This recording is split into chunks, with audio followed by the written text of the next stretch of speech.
some stat stuff, research stuff. Should be pretty fun.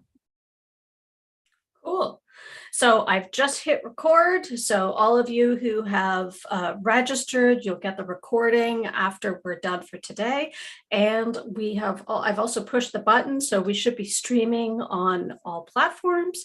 As always, do feel free to jump in with any questions as Haley goes through her presentation.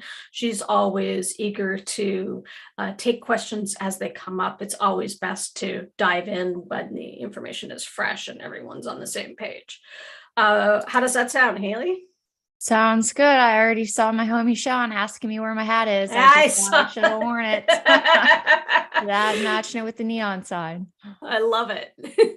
All righty. Well, go ahead, share your screen, and let's get learning. Sounds good. Let me get my screen up so you can see what I am talking about. We good to go? Anyone want to give a thumbs up on whether you can see it? I can see it. You're all good. Very good. Well, as Morgan said, we're here for Rigour and to talk a little bit about the secret sauce of what makes a successful program. I'm extremely passionate about this topic, so we'll dive quite deep. But as Morgan said, I just went out on my own, opened Chirpy. I think this is my 15th week in business now. So I've been in the industry for several years, had always wanted to go out on my own, and it was time to do that a couple of months ago. So still focused on CRO, user research, experimentation for all kinds of industries, Legion and ecom, but primarily focusing on large enterprises and offering consulting, executing, and training for all of those things. So enough about me though. Rigour, why are we here? Why are we talking about it? And why am I so passionate about it?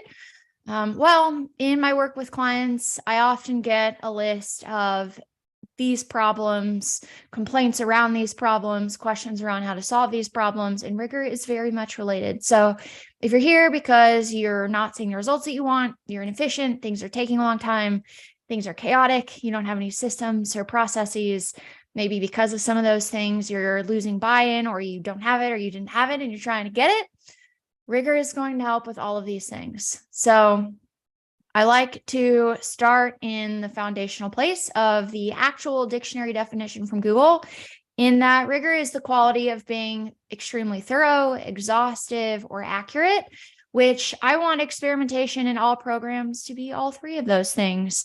And then I did like the word strictness in there, severity. I feel mediocre about using that one, but strictness, we should be strict. And then demanding, difficult, or extreme. We're not climbing a mountain, but I do like, the concept of it being a bit demanding, right? Because it's complex, it's intense work sometimes, and we need to be demanding to make sure that it's ran correctly and that we do get those results. And sometimes it's a little bit difficult. Don't get scared off. Sometimes people think it's a little bit too difficult, but I think that's just a misconception. So we're all here. We can all do it. But we need to have this level of standards.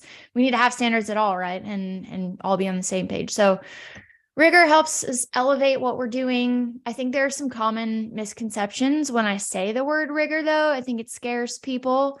So oftentimes people think it's a lot more work.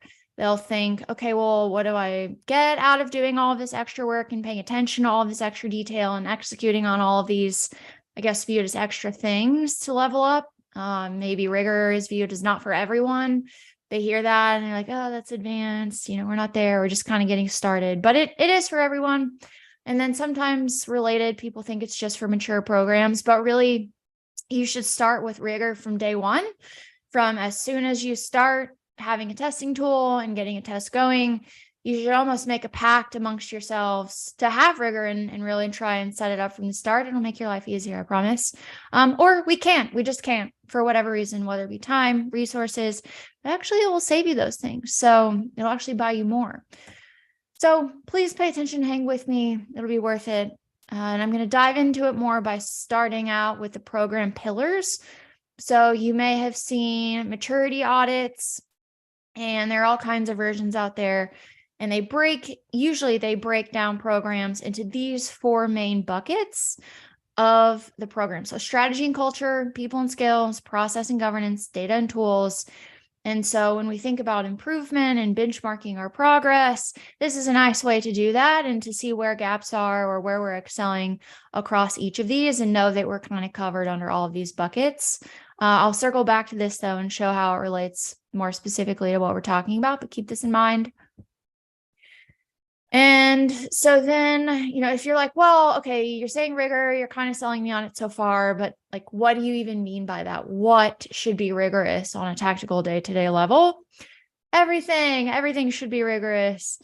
And when we look at workflows in different pieces of a program within each of those buckets that I'm showing, all the way from research and ideation, tool selection and usage, governance, project management, analysis, everything you see here is all the little pieces of the program that we need to be doing correctly, all be on the same page about, so on and so forth. And you heard me mention maturity. So we have the pillars of the work. We have the tactics of what we're working on every single day. We know we should be rigorous. We kind of maybe care and maybe selling you on it a little bit.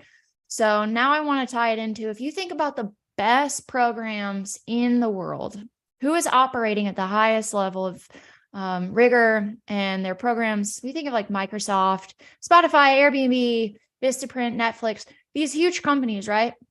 We might not get there. We maybe aren't going to be the Amazons of the world. We're not going to be a company that large, but we can try and be as rigorous. We can try and be as thorough and exhaustive and accurate, which, I would arguably strive that we should do those things. And like I said, typically the more rigorous we are, regardless of how big we are, we can still advance in maturity and still be better and better and better. So that will help take us from, just starting out and beginner, or maybe even doing it for a while and you're aspiring or progressive.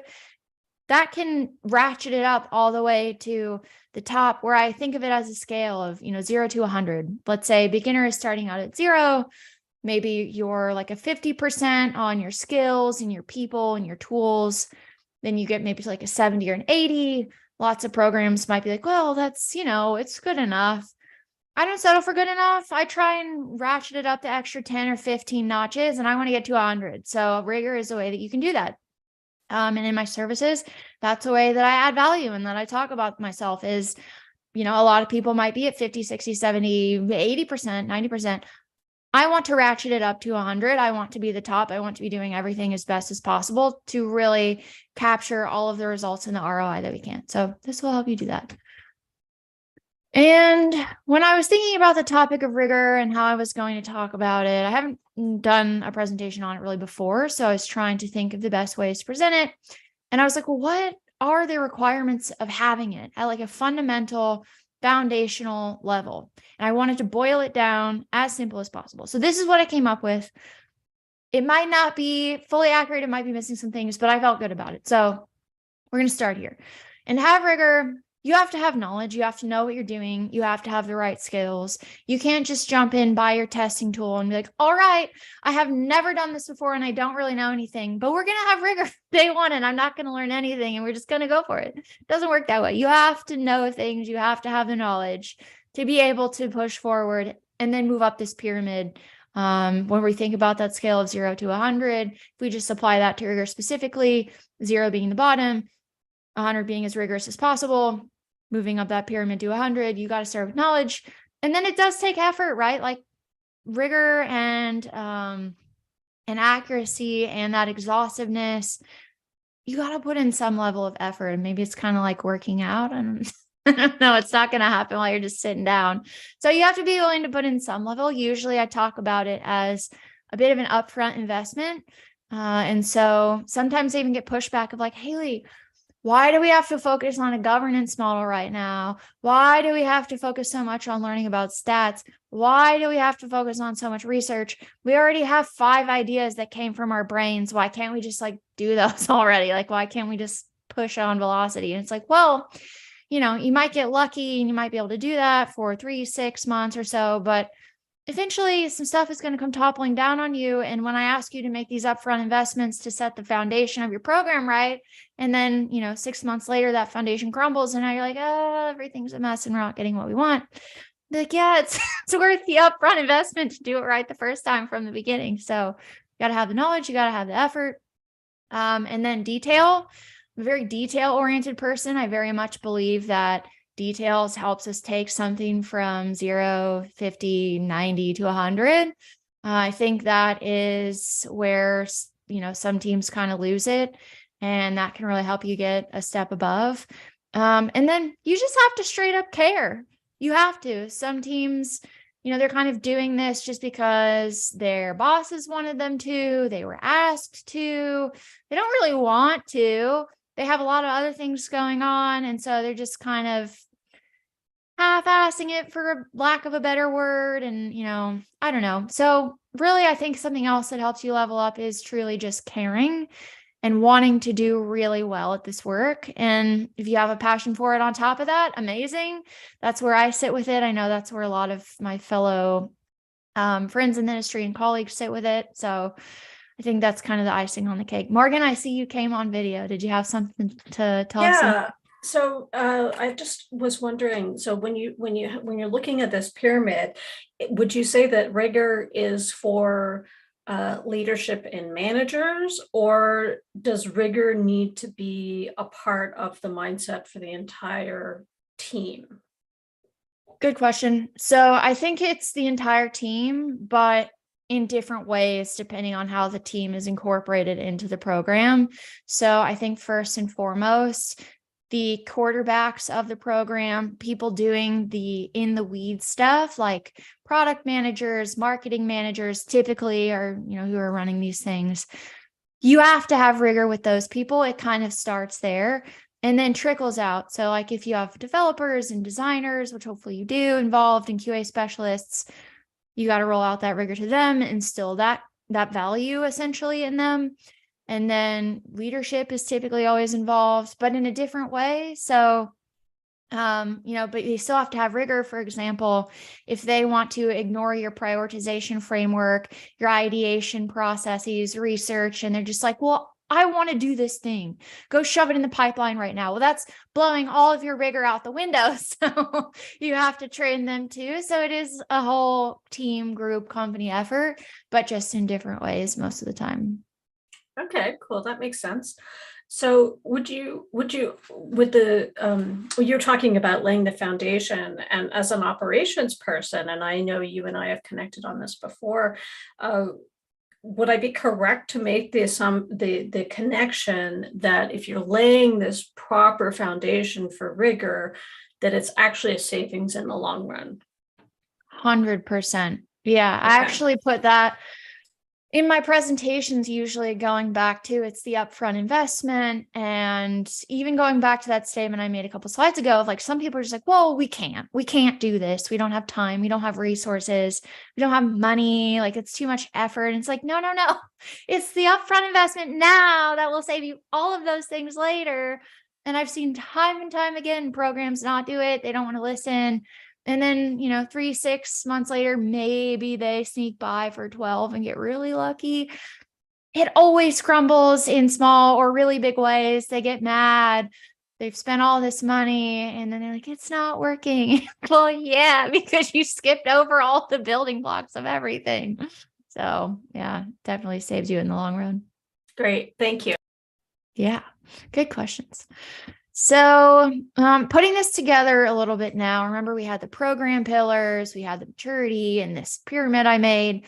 So they overlap. We're going to overlap them now and show how they all work together. So you have the maturity going up at the same time that you have these building blocks of rigor going up. So you really escalate on both fronts the more you work on it, and then mashing that with the actual tactical pieces of the program and those buckets. As you can see, it all aligns. We need rigor across all of it. Maturity goes up across all of it. And so it is this like entire picture that we need. So that's the groundwork for rigor, enough philosophy and high level talking about it. I want to dive deeper into the things that I promised. So a couple here with that list, we're boiling it down. So I'm not going to read it. We're going to go into it. So we're going to start with research and ideation, which is typically the beginning of the workflow for experimentation. And you've heard me say, okay, well, leadership just wants to shove this idea down. Or they're like, well, our team came up with these 5 ideas from our own brain. I'm going to tell you why we don't want to do that here in a second. So research, ideation, common problems. Again, I hear this all the time. Haley, we're getting insignificant tests. Our results suck. We can't, get the team to agree on ideation. There's a lot of politics. It's difficult. Or we have a lot of ideas and we can't prioritize them, so we don't know what to do. We can solve for all of these things pretty easily. And when I ask, like, well, how does your team actually decide? Usually it's we think, we feel, we believe from our own brains, this is what we came up with.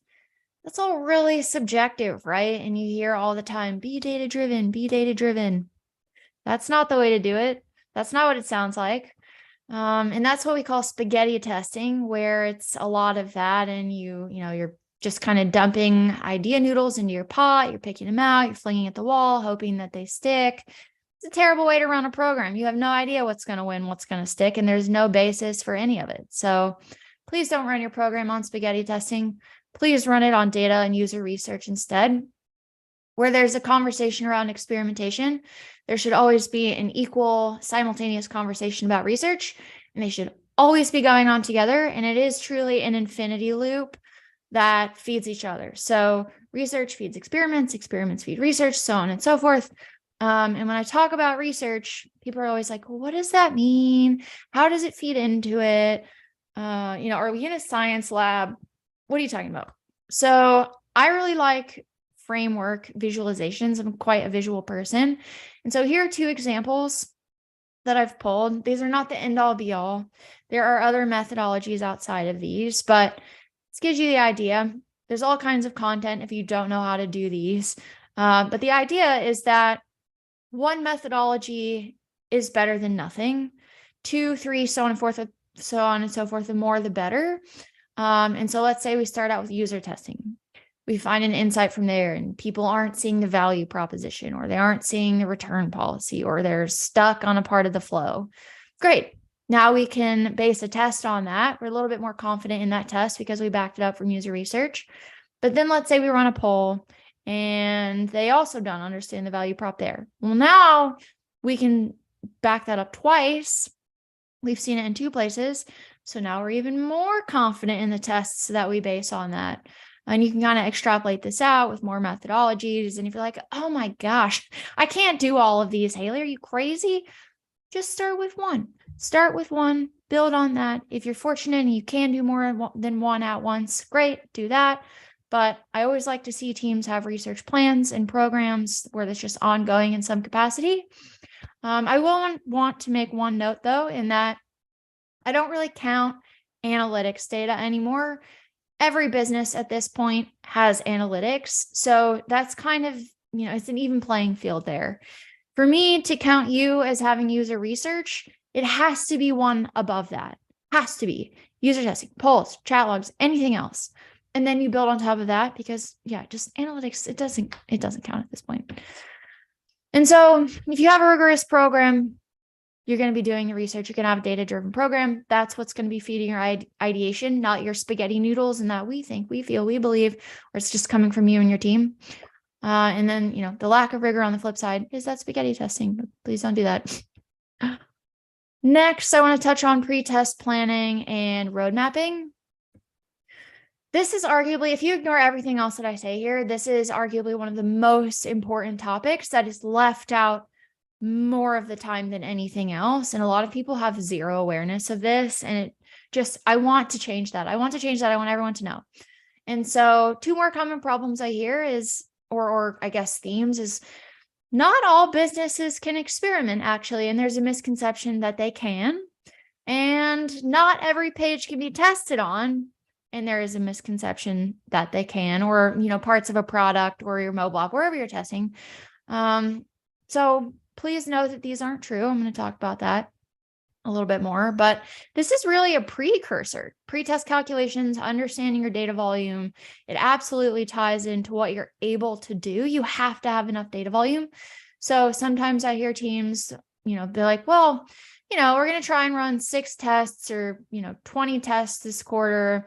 Like, great. How did you come up with that? They're like, well, that's just like what we wanted to do, or like, that's what our leadership wanted to do. And that's what they asked us to do. And it's like, That's not up to you, really. You don't just get to pick arbitrarily out of thin air. Wouldn't we all like to run 100 experiments a quarter? But it's up to your data volume. It's up to math. It's not up to you. So here's, an example of a list of a bunch of pages, a bunch of different places where those pages might exist, some different user segments. We can combine these in different ways into our swim lanes. Again, some teams see this and like, great, test all the things everywhere, all the segments, all the combinations. Like, no, no, no. We have to check all of these with the numbers and run them to make sure we can. Otherwise, you're just going to be wasting your time. Quick tip too. I don't think I put it in here. The biggest offenders of this concept are salespeople. So don't get incorrectly sold. I have seen it too many times where they just want to make a deal. They don't know about this concept or they just ignore it. They sell you a tool for thousands and thousands of dollars, lock you into a really long contract. And then you find out that you really don't have viability for testing, and then you don't get results. You can't do anything. And you're like, well, what the heck? You sold me this tool. Like, I've seen a lot of like, whoops, sorry, you're locked into the contract now. Like, test these things, ask people about these things if that's you, if you're talking to a salesperson. Anyways, side tangent. So you're like, pure test calculations, what are those? What do you mean by that? I have a picture of this calculator up here. It is not the only one, but it is one that I really like. And granted, it is from CXL, and you might be like, well, hey, you used to work there, you're biased. But genuinely, it is my personal favorite one, which is why I continue to push it out. And so what you do is you'll see here, I have a link, you can go play with it. You just need two numbers from analytics for whatever given swim lane you're talking about. And you need to make sure you have the combination correct. So if you're talking about homepage on desktop with new users, pull the data for that particular segment. Don't just use the aggregate of all homepage data ever. Let's say that's our segment, or maybe we're doing like a product page on mobile, pull that data specifically.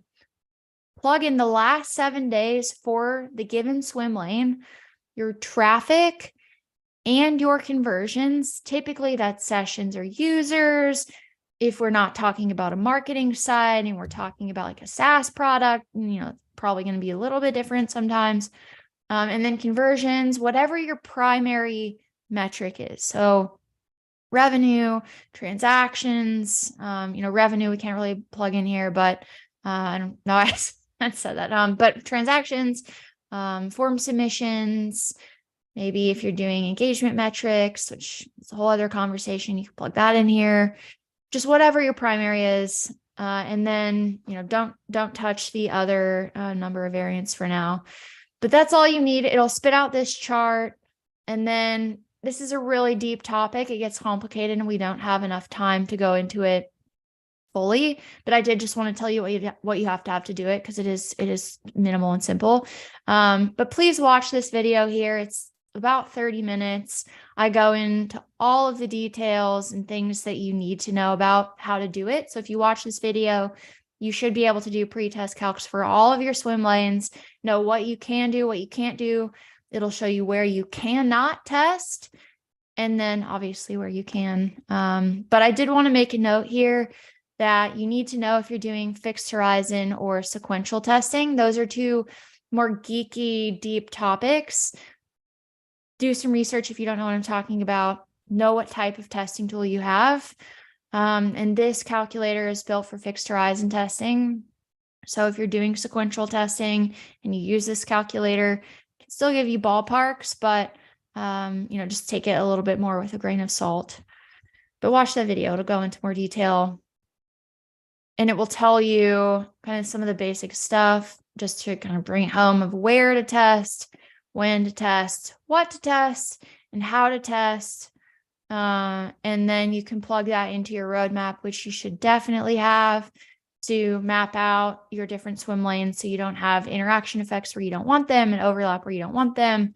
It'll kind of show you how far out you're booked and where your gaps are and where you need to fill in some more tests. But it gives you all those pieces. And obviously, if you have a more rigorous program, you're doing these calculations, you have a roadmap, you're understanding these concepts. If you watch my video, because I love this topic, and like I said, I want everyone to understand it, and I didn't have time here to go into the nitty gritty.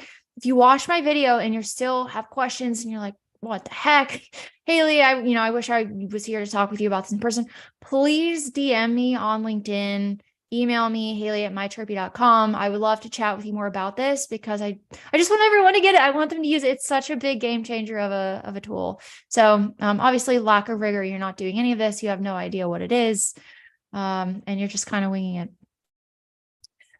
Lastly, we're going to talk about some analysis and stat stuff. This also gets quite geeky, but common problems or mistakes are p-hacking, peaking, and underpowered tests. So p-hacking, TLDR, is you're kind of just making up BS in the numbers so that it looks like you have the results that you want and the truth that you want to see when you really don't have that. And if you don't know about p-values, that's kind of the number you're trying to adjust and make a certain way, hence the p-hacking part. If you don't know what a p-value is, please Google it. There's so much content out there. Again, we don't really have too much time to dive in deep. We're already technically at the 30-minute mark. But obviously, we don't want to hack anything with the data. We want it to be accurate, truthful, so that we can all believe it and have trust in it. So don't play with the numbers like that. Here's the post-test calculator from that CXL calc I was talking about. It'll show you the p-value if you click on z-test. Go play with this calculator, you'll see what I mean. But essentially, p-hacking is you're playing around with numbers to get this to show that your variation is significantly better, which, is what we all want. So if your test actually lost and you p-hack away to get it to show significance, you take that to your boss and be like, oh, awesome, amazing, great work, the program's doing so well. But don't make things up. The next one is peaking. And this kind of goes back to that fixed horizon versus sequential testing. It's called the peaking problem, where everyone always wants to launch a test and then peek at the results all the time if you're doing fixed horizon testing. And that fixed horizon point comes from the pre-test calculations, where before you launch a fixed horizon test, you understand an estimated duration, you commit to that duration, and you're supposed to just let the test run for that entire amount of time without peaking, because if you do, you could check the test on this day. It could look like it's winning at significance. You could check the test on this day. It could look like it's losing terribly and it's not at significance. So you see, no matter where you check it, it could be something different all the time. And it's not done running yet. And data isn't considered as it's collected. So your results aren't going to be accurate. So you need to wait until that fixed horizon point, and then you analyze it. So again, know what type of tool you have, because fixed horizon is one approach. You analyze it one way with that type of test. Sequential testing, data is analyzed as it's collected. You don't have a fixed horizon, and you can stop your test when it hits significance and trust the results at the different points. So know what you have going on. Don't peak if you're doing fixed horizon testing. And then lastly, underpowered tests, going back to data volume, you have to have enough data volume. And if your test is underpowered, AKA your sample size is too low and you don't have enough, the risk of false negatives go up. And watch that pretest calculation video. It will help you make sure you have adequate power. You don't want to overpower them either. So you need to fall in the right place. And you can use that calculator as well, which is why I kind of have that overlaid with the video and the calculator. Obviously rigor, you're going to understand stats enough to, what you need to know to be able to do it correctly. Know your tool, please know your tool. And obviously lack of rigor is you're just winging it. You have no idea. You're just kind of guessing. And lastly, a word on flywheels, as far as how this all relates to that. A lot of times you hear, oh, Morgan, you're back on. Just a second. So can you go back a slide? So you said know enough stats. So what happens if you do not know enough about stats, but you know that you don't know, but you want to be rigorous? And maybe I see in this kind of climate, maybe you're working with a team, or you're qualifying people to work with to kind of fill in the gaps that you may not have. what would you say to these people who are on their conversion journey, and know enough to know what they don't know and want to be more rigorous? I would say first and foremost, don't get scared off, because I've talked to a lot of people, and even myself in the beginning, I was like, oh, I hate stats. Like, I just really don't want to read about it. It's so boring. That was kind of the first mental hurdle, as I know that is for a lot of people. And then in my own head as well, you're like, okay, well, people get PhDs in this stuff. Company have whole data science teams. And it's just, who am I to go learn stats and do this? And I had to jump that mental hurdle too, as I also know a lot of people have as well. So just kind of talk yourself through those. If those are problems for you, get to the place where you're open to it. And then truly, there are really good courses out there to either take, or just a lot of good reading content. I always say this guy's name wrong, but Georgie Giev, that's how I say it. But he has a lot of good content out there on stats for A/B testing and experimentation. Also, I actually have it sitting on my desk right now. Speaking of which, he also has a really good book about stats specifically for experimentation. And it's not just like general stats for everything. It's nice because it's very pointed and relevant. So that's a good source of information. Talking to other practitioners, reading documentation from tools and different tools, not just the one that you have, to see how they compare and the options. LinkedIn content, honestly, is great. People are constantly talking about different analysis techniques and kind of stats stuff. So there's a lot of options. It's the great part about where content in the industry is at today, I think, is that there is so much, and it's a lot of it is free. And just be curious, be investigative. And then, if you come across some contradictory information, take it a step further. Ask someone on LinkedIn, ask a statistician to have a meeting with you. Sometimes they will, maybe, some people are giving of their time. So yes, yeah, try different avenues. Don't be scared, though. I think that's the number one thing. Yeah, be curious, be open to it. Cool. Thanks. Yeah. All right. So then a word on flywheels and how this relates. People say this term flywheels and experimentation all the time. And when I first started in the industry, I was like, what? Flywheel? But it's really just like this kind of circular wheel that goes around and around and around kind of on its own at some point. So really all of these pieces, again, make that upfront investment, and the more time you spend and get them set up correctly, eventually some of this will start kind of working on its own. You don't have to babysit it anymore and really take it step by step. And then all of it will kind of just start with that momentum, and that momentum will keep the wheel going and allow you to run faster. So you hear about flywheels and keeping it going and running your flywheel faster. That's how this stuff relates and how it helps. But basically, what I'm trying to say is, you'll get better results for less effort if your flywheel is going. So that's it. What are the actionable takeaways here? I have them. Please do user research continuously. Use it for ideation. Know if you're doing fixed horizon or sequential testing. Do your pre-test calculations. Have a roadmap. No p-hacking or peaking. Know your stats. And, no matter where you are in your journey, there's not really different guidance other than, I'm going to say, just find your gaps, prioritize rigor and prioritize having it. I think that's one of the biggest things. And then just keep learning. It's, it's always ongoing. It's a very multidisciplinary field. If you are interested in maturity audits and looking more deeply at those buckets that I mentioned across your program relative to maturity and benchmarking yourself, there are some great ones. And that's it. And I know we're like 7 minutes over, so we can do a Q&A, or if you want to email me, schedule a call, you can do that. I have a link here. But that's it. You're fine. That was a lot of information. Yep. And clearly you're very passionate about rigor. I would love to know, so you talked a little bit, you just touched on a little bit things that you said, oh, I learned that, this was part of my journey. If you could talk to maybe people who were earlier in their journey, what is the must do? Do not skip. Do not pass go. Right.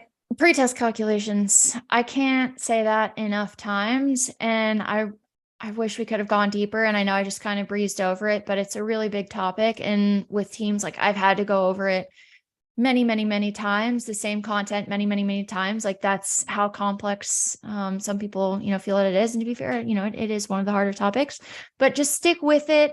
Watch the video a couple times, reach out to me. But that is really the entry point. Like you can't pass go unless you do those and basically answer the question of, do I have a viable program potential or not? Because sometimes the answer is no. And then you don't want to pass go with that answer being no, and you don't know that, or you ignore it. You put in all this effort and then it's all a waste. But if you do pass go, then get into the research, the ideation, prioritization, so on and so forth. But that's the starting point. And frankly, like I said, a lot of people don't know that's the point of pass go, or they have very little awareness and, they just kind of skip it, or they do it wrong. And then they end up in hot water later. They end up calling you and saying, oh my God, save me from myself. Yeah, that's what happens a lot. So you should add that you're a firefighter. Yeah, I can add that to my resume, I suppose. But she charges extra for that, folks. Fair enough. Yeah, it was a lot in the deck, though. I think we were quite ambitious in the promo of this and what we promised would be here. So I wanted to make sure that I hit on everything that we promised, which is why it was a little bit maybe overpacked. But yeah, truly, like, reach out if you want to keep chatting and dive deeper. I'm happy to do it. Yeah, you definitely over-delivered, but that's what you're all about. I would rather over-deliver than under-deliver. Exactly. So you talked about that first. What's number 2? That's the I wish I knew or should be on your list. Fixed horizon versus sequential testing. Okay. It's actually, I would say, a hot topic right now among practitioners, more so than ever before. But I don't think a lot of people actually know that there is a difference, that tools have different models, and it can absolutely impact outcomes and how you analyze and how fast you run and really your whole process, depending on what you're doing. And I hope more tools and more people at least consider sequential testing and, look into the tool that they have, because it's my preferred choice these days. And even if you don't have oh my gosh, the light makes me quick a ghost. Even if you don't have a sequential tool, there are, at least one calculator from Georgie out there that you can use and plug in any data set to make it sequential. Lucia Vanderbrink actually did some content covering this recently on her LinkedIn, so go check her out. Shout out. But yeah, please learn about this, because I think a lot of people just do blanket approaches and they shouldn't. Right. And not the I think, I believe, C-suite told me this is what we need to do. Right. Yep. Okay, great. Well, I don't have any more questions. Vlad, do you have anything that you want to chime in with? And I see we still have a couple participants here.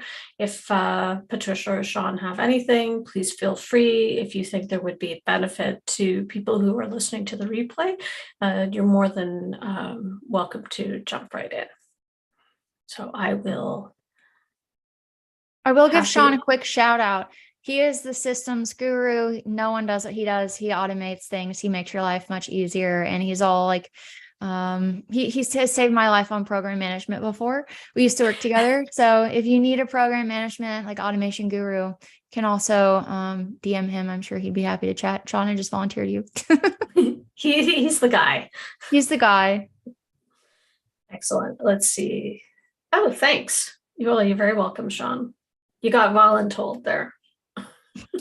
Perfect. Well, listen, we'll wrap it up and we will say adieu to you today, Haley. Thank you so much for the in-depth preparation and, of course, diving deep and quick into what rigor is and what rigor isn't, and giving people the tools and the steps to take to implement rigor in their program, and at the very least to be able to broach this topic and get to a point in their team and their operations where this becomes the lifeblood of it, because it sounds a lot like this is a no-brainer and also a really good way to save money in the long run for a testing program. And it's, I guess it eliminates the hippo factor, right? So good. Yes, it helps. It helps. It can take some time. Helps a lot. Right. If nothing else, hopefully I at least just brought some awareness to people about the topic and made them think about it a little extra. And we always aim to do that here with this series. So much appreciated. For those of you who were not able to attend, I hope that you enjoy the replay. And for those that are watching live on any stream, you can sign up for the event through the link, and you can get the replay if you came in partway through. As always, Haley has always volunteered her time. So if you have any follow-up questions for her, please reach out to her on LinkedIn or at haley@mychirpy.com. I think that's right. Yep. Nailed it. Okay, perfect. And stay chirpy, and we'll see you in a few weeks here at Convert with a new webinar. Thanks again. Thanks, y'all. Bye. Bye. Let's do.